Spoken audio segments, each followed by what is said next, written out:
नमस्कार दोस्तों, आपने सही सुना कि अगर मैं इस 10 दिनों के अंदर पढ़ाई ना करूं तो मेरे 3-4 सब्जेक्ट में बैक लग सकती है। तो दोस्तों आइए इस पूरी कहानी को समझेंगे इस वीडियो में। आखिर मैंने इस सेमेस्टर क्या क्या गलती की, या मैंने गलती की, या एग्ज़ाम ही टफ़ होते हैं, और टफ़ होते हैं तो कितने टफ़ होते हैं, और होते हैं तो कितने एग्ज़ाम होते हैं। इन सारी चीज़ों को मैं आज आपको बताऊंगा कि कॉलेज में एग्ज़ाम और अटेंडेंस का क्या लोचा होता है। अटेंडेंस आपको एग्ज़ाम में नहीं बैठने देता है, वो किस प्रकार से क्या कैसे क्या चीज़ें काम करती है। अगर अभी कोई मेरे को ला के इंसेम का पेपर थमा दे कि ले भाई हफ्ते बना, तो दोस्तों और मेरे साथ मेरे दोस्त ना बैठे हों, यानी मेरे दोस्त एक मेरे सहायक हैं जो कि थोड़ा दिखा देते हैं और मैं भी थोड़ा तिरछी आके देख लेता हूँ। अगर वो मेरे साथ ना रहें और अभी कोई मुझे पेपर ला के दे दे, तो दोस्तों मैं बहुत बुरे हाल में आपको मिलूँगा। तो दोस्तों इस सेमेस्टर में ऐसा हुआ कि दोस्तों मेरे इस सेमेस्टर में बहुत नींद आई।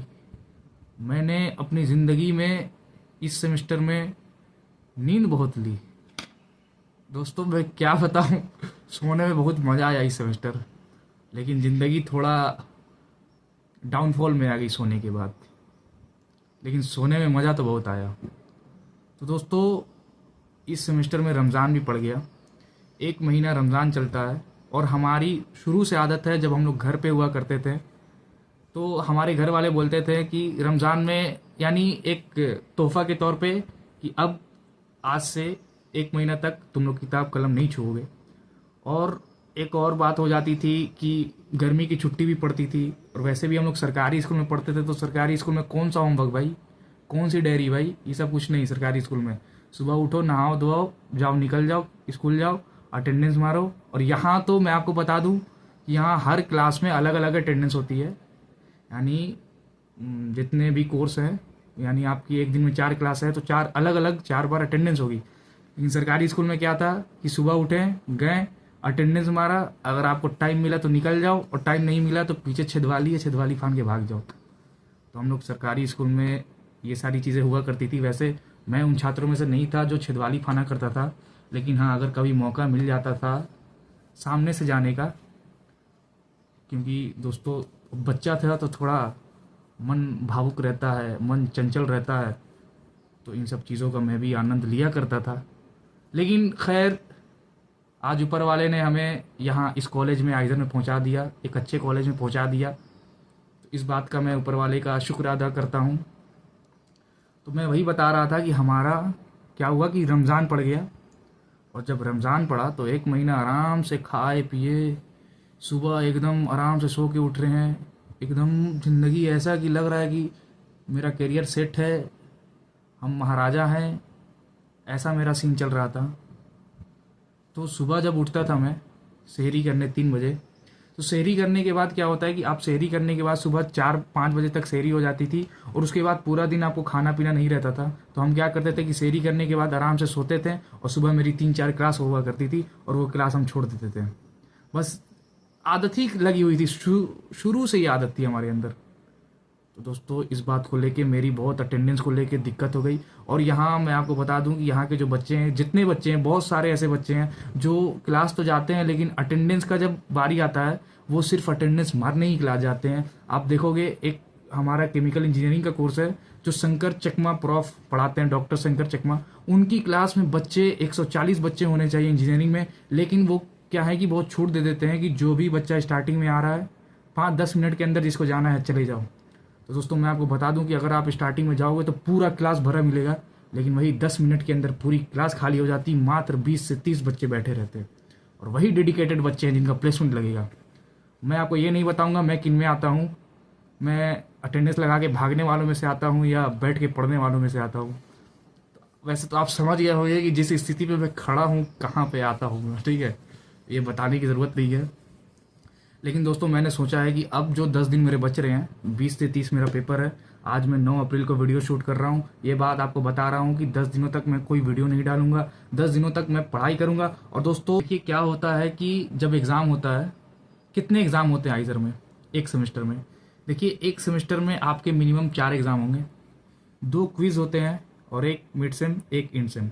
आप आइएगा यहाँ, 1 महीने तक आप एकदम आराम से खेलिए, घूमिए फिरिए, कोई एकदम टेंशन फ्री लाइफ एंजॉय कीजिए। और फिर 1 महीने के बाद जब क्विज़ आ जाता है तो क्विज़ होगा पहले, फिर 15 दिन के बाद आपका मिड सेम होगा। तो फिर इसमें आपका 1 महीना निकल जाएगा। फिर आप 1 महीना घूमिए फिरिए तो आपका तीसरा महीना कंप्लीट। चौथा महीने में स्टार्टिंग में आपका क्विज़ हो जाएगा और फिर उसके बाद आपका इंड सेम होगा।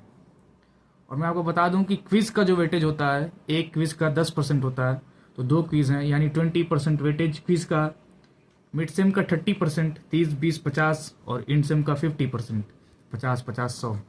दोस्तों ये चीज़ें प्रॉफ बाई प्रॉफ वेरी भी करती हैं। अब कोई प्रॉफ सेठिया जाता है तो क्या करते हैं कि वो इंड सेम को 30% कर देते हैं, क्विज़ को 20 से 30% कर दिए, तो वो अपने मन से इधर उधर कुछ ना कुछ करते रहते हैं। और ज़्यादा प्रॉफ सेठियाते हैं तो वो रिलेटिव ग्रेडिंग छोड़ के एब्सोल्यूट करते हैं। अब मैं बता दूं रिलेटिव और एब्सोल्यूट ग्रेडिंग क्या होती है। देखिए, रिलेटिव ग्रेडिंग में क्या होता है कि अगर आप 10 बच्चे हैं और 10 बेकार हैं, 10 बेकार हैं, ठीक, यानी 10 बच्चे एग्ज़ाम दिए और 10 का नंबर 5 से कम आया, 100 में 5 से कम, और 5 से कम वालों को वो प्रॉफ बोलता है कि 5 से कम जिसका आएगा वो फेल होंगे। एब्सोल्यूट इसे कहते हैं। लेकिन रिलेटिव में क्या होता है कि वो रिलेटिव में देखेगा कि उन 5 में जिसने अच्छा किया उसके हिसाब से वो सबको ग्रेड देगा। मतलब क्या है कि रिलेटिव जो होता है वो परसेंटाइल पे काम करता है और एब्सोल्यूट जो होता है वो परसेंटेज पे काम करता है। एब्सोल्यूट में एक फिक्स परसेंटेज होता है कि 60% प्लस है तो आप फर्स्ट हो, लेकिन रिलेटिव में ऐसा नहीं होता। रिलेटिव में टॉप 10, टॉप 20 इस प्रकार से कंसिडर किए जाते हैं। तो दोस्तों ये फ़र्क है रिलेटिव और एब्सोल्यूट का। और हम लोग बात कर रहे थे क्विज़, मिड सेम और एंड सेम की। तो देखिए यहाँ क्विज़ को हम लोग थोड़ा लाइटली ले लेते हैं कि 10% वेटेज है, और ठीक भी है। मेन अपना जो टारगेट रहता है वो मिड सेम और एंड सेम का रहता है। और मैं आपको एक बात और बताता हूँ कि आपको लगता होगा कि बहुत क्विज़ वगैरह टफ होते हैं, मिड सेम एंड सेम का एग्ज़ाम बहुत टफ होता है। नहीं दोस्तों, मैंने अभी तक बहुत कम पढ़ाई की, और बहुत कम पढ़ाई करने के बाद इधर उधर से थोड़ा छाप लेते तो थोड़ा सा, तो आप लोग भी वो काम करना, लेकिन आप लोग रिस्क नहीं लेना क्योंकि आपके करियर बर्बाद हो सकता है उस चीज़ों से। तो मैं गंदी चीज़ प्रमोट नहीं करता, लेकिन हाँ, अगर आप थोड़ा सा आपको सहारा मिल रहा है तो हाथ पकड़ लिया करो।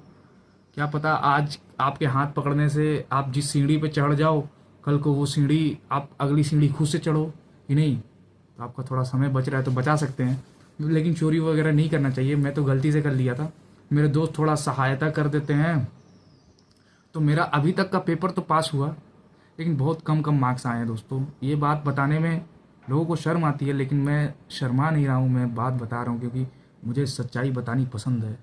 और आपको ये बता रहा हूँ कि मैं अभी जिस स्थिति में हूँ बहुत ख़राब स्थिति में हूँ, लेकिन इतना मैं अभी 10 दिनों के अंदर इतना पढ़ सकता हूँ कि मैं किसी भी सब्जेक्ट में बिना बैक लगे पास हो सकता हूँ।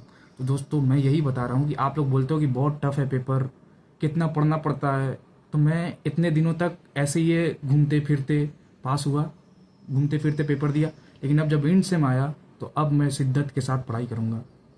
अब मैं 10 दिनों के अंदर पढ़ के पूरा पेपर पास हो के आपको ये इन्फॉर्म करूँगा कि आपका भाई को किसी भी सब्जेक्ट में बैक नहीं लगी है। तो दोस्तों 10 दिनों तक मैं वीडियो, 10 नहीं 20 दिनों तक मैं वीडियो नहीं डालूंगा, ट्राई कम से कम कोशिश करूँगा वीडियो डालने की। दोस्तों आपके समर्थन की ज़रूरत है मुझे, इस बुरे वक्त में आप मेरा साथ दें, चैनल को लाइक करें, शेयर करें, सब्सक्राइब करें। और अगर मेरी बातें आपको थोड़ा कॉलेज के बारे में बता पाई कि कॉलेज में चीज़ें किस तरह से काम करती हैं, तो आप समर्थन दिखा सकते हैं, लाइक कर सकते हैं, शेयर कर सकते हैं, सब्सक्राइब कर सकते हैं। जो बटन दिखे दबा दीजिए डिसलाइक छोड़कर। आपको मैंने बताया कि पेपर उतना टफ नहीं होता, आप पास हो सकते हो। बस आप यहाँ के बच्चे तो 2-3 दिन पहले ही पढ़ के पास होते हैं। 2-3 दिन पहले से भी अगर आप स्टार्ट कर दो किसी भी पेपर को पढ़ना तो आप पास तो आराम से हो सकते हैं। पास क्या, आप 7-8 ग्रेड ला सकते हो, लेकिन वहीं 9 पॉइंटर बनने के लिए, 9+ ग्रेड लाने के लिए आपको ढंग से पढ़ाई शुरू से लेकर अंत तक करनी पड़ती है। लेकिन 8 और 7 ग्रेड लाने के लिए आप एग्ज़ाम के 3-4 दिन पहले भी पढ़ के 8 और 7 ग्रेड ला सकते हैं।